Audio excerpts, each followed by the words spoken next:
Ini jalan pintas untuk sampean menuju kewalian. Jalan pintas.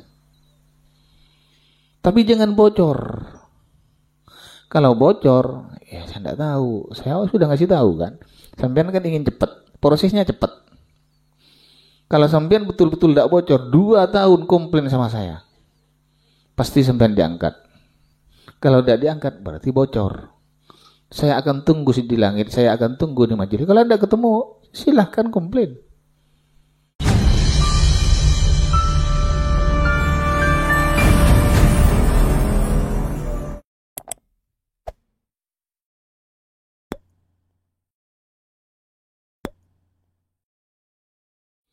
Makanya saya akan bahas sholat soalnya. Sholat yang memang dikerjakan sampean. Kenapa? Ya. Ingat kalau ini diulang-ulang sampean tidak ngerti. Aduh, tutup aja ini. Pertemuan-pertemuan yang seperti ini. Gagal panin namanya, bukan cuma gagal paham. Kenapa? Sholat itu sangat mulia. Sehingga ayat inna sholata tanha anil fahsya wal munkar wala dzikrullahi akbar. Kenapa?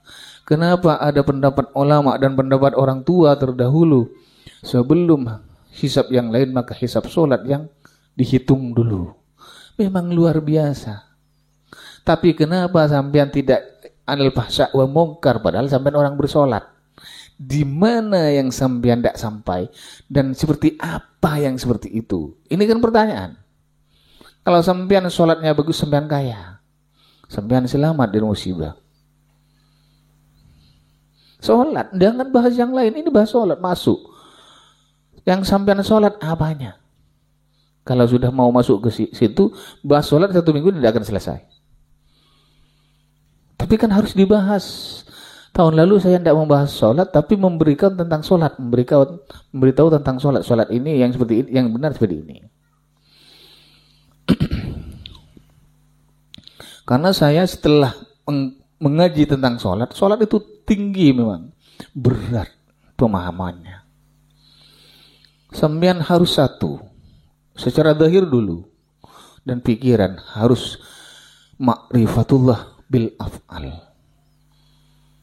Akhirnya sampean ingin berbuat sesuatu yang buruk, yang tidak dikehendaki oleh Allah dan Rasulullah, sampean ini tidak bisa karena sampean sudah af'al, ma'rifatullah bil af'al. Pikiran tidak diarah, mau masuk ke yang lain, ditarik lagi untuk menjadi kebaikan yang bisa menunjang zahiriyah yang lain, jiwa yang lain, hati yang di dalam. Nanti ke sana soalnya.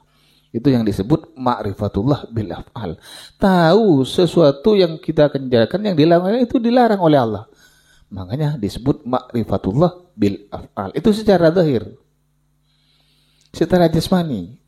Artinya pikiran kan sadar bahwa itu keliru. Dan kekeliruan itu tidak dilangsung, ditarik lagi. Terus diperjuangkan. Kedua, ma'rifatullah bil jasad. Jadi kalau jasad ini jangan biarkan meraba sesuatu, menyentuh sesuatu, sehingga sesuatu itu memang yang tidak diperbolehkan oleh Allah dan Rasulullah. Dalam segi apapun. Bukan cuma tangan, kaki pun jangan melangkah. Baru nanti sholatnya sampean akan bagus terus. Ketiga, ma'rifatullah birruh bil qalbi yang dibahas Ar-Razi. Ini saya cuma salah itu. Birruh ditutup. Ditutup dengan apa? Dengan selalu berzikir menyebut nama Allah. Ditutup agar selalu dekat kepada Allah, agar sholat itu bukan menjadi sholat khusyuk. Kalau dulu kan bahas sholat khusyuk. Ini agar semua celah sudah ditutup agar selalu dekat kepada Allah. Akhirnya kita itu bersolat adalah senang. Kenapa senang? Solat padahal paling malas orang solat kan. Menerima perintah Allah ini paling malas. Solat dan puasa. Kenapa akan senang? Karena ditutup dari hal-hal yang menjauhkan kesenangan menuju Allah. Jadi itu dilarang. Sudah jelas pasti manusia sadar siapapun. Ini di sebelah kiri ini. Ini sudah nyata, walaupun agak ke depan, lebih maju dari yang kanan, ini sudah salah. Ini jangan diikutin, jangan dipaksa. Harus diarahkan kepada harus tahu kita bahwa itu adalah sesuatu yang dilarang oleh Allah. Jangan sampai pikiran masuk agar fi'liyahnya tidak dikerjakan gitu loh. Yang ma'rifatullah birruh ini harus menyentuh. Artinya gini, inilah yang lebih berat. Sampean yang pertama sudah sulit lulus karena pikiran selalu mengarah yang tidak-tidak. Sampean tidak akan pernah sampean menganggap maksiat sesuatu yang memang dikerjakan oleh secara zahir kan. Padahal maksiat orang itu untuk menuju dekat, untuk menjadi orang wali. Saya ini langsung, proses saya tidak melalui kesolehan, langsung diangkat langsung. Menikmati sesuatu yang indah. Wali saya tidak tahu. Kalau belum tahu, kalau masalah soleh belum saya jadi orang soleh, lewat. Di sini soleh saya dilewatkan oleh Rasulullah. Langsung diangkat seperti ini. Tapi prosesnya seperti barusan. Sampean ini melihat makanan. Saya sudah dikasih kok kiai yang dikasih satu piring, yang lain kok dua. Ini kan racun sudah. Ini tidak akan merasa diri kita ini sudah maksiat. Padahal itu maksiat secara sir. Dan itu adalah keliru kepada Allah. Lihat lagi perempuan. Orang itu cantik gimana ya? Itu maksiat, belum dikerjakan. Tapi kami kan tidak merasa mengerjakan. Padahal itu sudah dikerjakan. Oleh apa? Oleh pikiran. Kalau sudah satu kali, jangan diteruskan 2 kali. Berarti sampean melanggar ilmu yang makrifatullah. Yang sudah tahu bahwa itu sesuatu yang dilarang oleh Allah masih dipikirkan, menjauh. Untuk menjadi orang wali harus seperti itu soalnya. Sampean kan ingin kemot. Kalau ditanya pasti ingin jadi orang wali semua.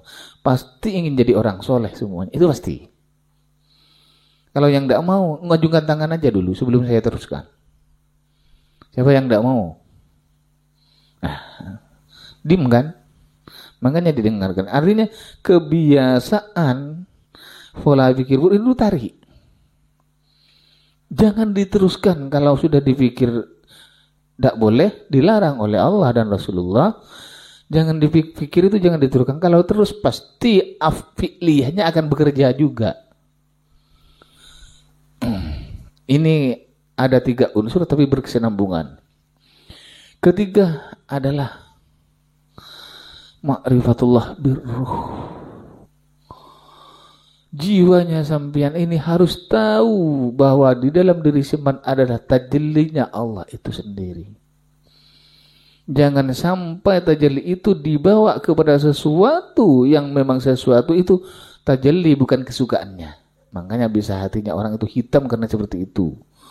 Jangan kasih rasa itu untuk merasakan sesuatu yang memang menyebabkan jauh kepada Allah.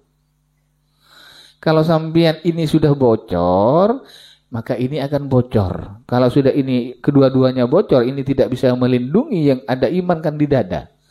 Maka pasti pilihannya tangan atau kaki akan berbuat. Kalau sudah kotor, jangan harap kita bersolat kepada Allah apalagi mau senang. Husuk pun sulit sampai. Orang husuk belum tentu senang. Kalau sudah senang pasti di belakangnya husuk. Orang sholat itu senang. Kalau sampean tidak senang, berarti sampean bukan sholat, mengerjakan sholat. Orang sholat itu senang. Senang. Kenapa senang? Ini yang saya rasakan. Karena saya masih diberi kesempatan oleh Allah untuk menerima perintahnya. Karena di dalam sholat itu adalah Allah memerintahkan untuk menemui Tuhan yang bernama Allah. Kalau sudah menemui Allah sebagai sang pencipta diri kita lewat dari sholat itu, siapa yang tidak senang? Tapi sampai dengan selalu merasakan cuma perintah dari Allah. Padahal orang sholat itu untuk ditemui. Karena tahu umat Rasulullah itu akan lebih banyak bekerja ketimbang menemui. Salah satu cuman yang selalu menemui, tidak mengikuti waktu yang ada. Makanya sholat itu lebih tinggi dari yang lain karena memang perintah untuk menemui Allah. untuk bertemu, untuk bersujud, untuk mengadakan keluh kesah. Kan keluh kesah sholat itu. Kewajiban ada, keluh kesah ada, sholawat ada, sampai waktu mustajabah pun ada di situ. Makanya ada rukun, ada apa boleh? Ada wajib, semuanya ada. Sholat itu akan tinggi di saat kita bisa menikmatin dan senang dalam melaksanakannya. Karena kita ingin menghadap kepada Allah, ingin bertemu kepada Allah, bersujud kepada Allah dan melalui perintahnya. Kalau sudah melalui perintahnya aja tidak bisa, apalagi di luar perintah. Semakin sulit. Ini jalan pintas untuk sampean menuju kewalian. Jalan pintas. Tapi jangan bocor. Kalau bocor, ya saya tidak tahu. Saya sudah ngasih tahu kan. Sampean kan ingin cepat. Prosesnya cepat. Kalau sampean betul-betul tidak bocor, 2 tahun komplain sama saya. Pasti sampean diangkat. Kalau tidak diangkat berarti bocor. Saya akan tunggu di langit, saya akan tunggu di majelis. Kalau tidak ketemu, silahkan komplain. Itu pasti. Kalau tidak bocor, sudah bukan menyendiri, tapi dalam kesendiriannya diramai. Melihat apapun tidak tergoda pada apapun, mendengar apapun tidak tergoda pada pendengaran apapun, terus seperti itu ditutup, diarahkan satu arah. Memang sulit, sangat sulit dari yang tadi malam untuk mencapai titik kun fayakun. Makanya orang kalau sudah bisa seperti itu, pasti innama amruhu idza arada syai'an yaqulu lahu kun fayakun, berlebur dengan kehendaknya dan akan menjadikan kehendak Allah menjadi kehendaknya. Dengan siapa? Dengan birruh. Bukan bil jasad, tapi birruh. Kalau bil jasad bahaya. Tapi kalau birruh pasti akan terjadi seperti itu. Artinya jangan ada celah. Contoh. Tapi kan biasa, ini kan sesuatu yang biasa. Ini pekerjaan saya dulu, bukan pekerjaan sampean sekarang. Cuman sama sampean dikerjakan sekarang. Saya udah dulu sebetulnya. Kalau ini tugasnya, ini kalau laki-laki, entah kalau perempuan mungkin serupa, walaupun tidak sama jenisnya. Umpamanya, ada perempuan cantik, pasti ini bilang di sini, rasa ini, kok tak belambek, kenapa? Mata lambek ketemu pun kok mengare. Kok enggak dulu ketemu dengan saya orang cantik seperti ini. Ini kan enggak merasa bahwa kita sudah berbuat salah yang memang sangat salah kepada Allah. Kenapa kita tidak merasa? Karena ada orang lain tahu. Padahal dirinya sudah mengetahui sebelum orang lain tahu. Allah sudah tahu sebelum diri kita tahu apa yang akan terjadi seperti itu. Ini salah, maksiat ini. Ini tutup. Loh, harus ingat. Nah, ini kan yang dilarang oleh Allah. Sampean ini kan menganggap larangan kalau ini benda diginikan kan, diraba kan. Bukan seperti itu orang dekat kepada Allah. Ditutup dengan apa? Ditutup dengan zikir, ditutup dengan sebuah kesadaran pikiran. Di berzikir, di sini sadar bahwa sesuatu yang sudah masuk ke dalam perasaan itu adalah sesuatu yang memang Allah larang. Itu tutup. Memang gampangnya ilmu tauhid ini kalau dibicarakan, sulitnya dilaksanakan. Ditutup pakai apa? Kalau ingin ditanya, pakai zikir, menyebut Allah itu sendiri. Kenapa dengan zikir? Karena kita diciptakan oleh Allah dan kebutuhan kita dicukupi oleh Allah. Maka kita kembalikan kepada Allah. Dan zikir itu tetap menyebut nama Allah. Seperti itu jalannya. Makanya sholat itu akan nikmat, akan senang dilaksanakan. Waktu bukan apa? Waktu itu bukan ukuran. Kalau sudah penasehat, menurut ulama kiai, akhirnya sholat itu bukan sholat senang, tapi sholat kewajiban. Tidak apa-apa. Rasulullah pernah seperti itu dulu. Itu bagian, walaupun Rasulullah pernah sholat dalam satu waktu itu 2 zuhur dan asar, tapi kan tetap senang.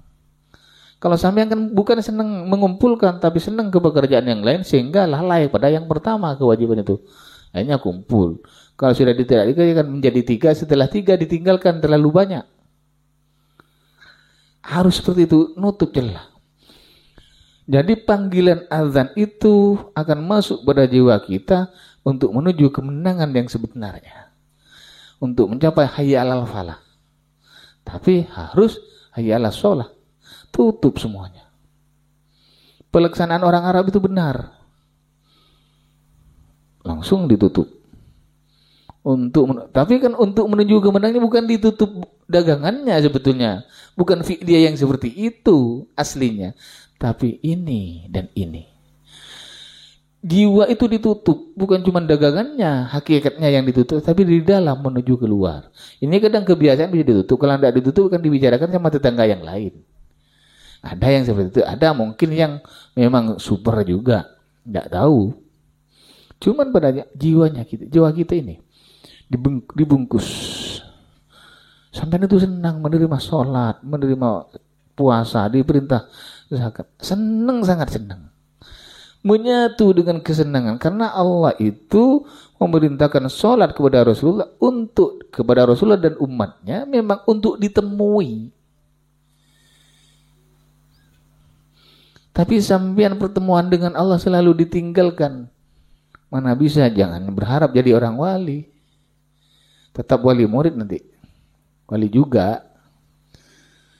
Tapi itu terus seperti itu.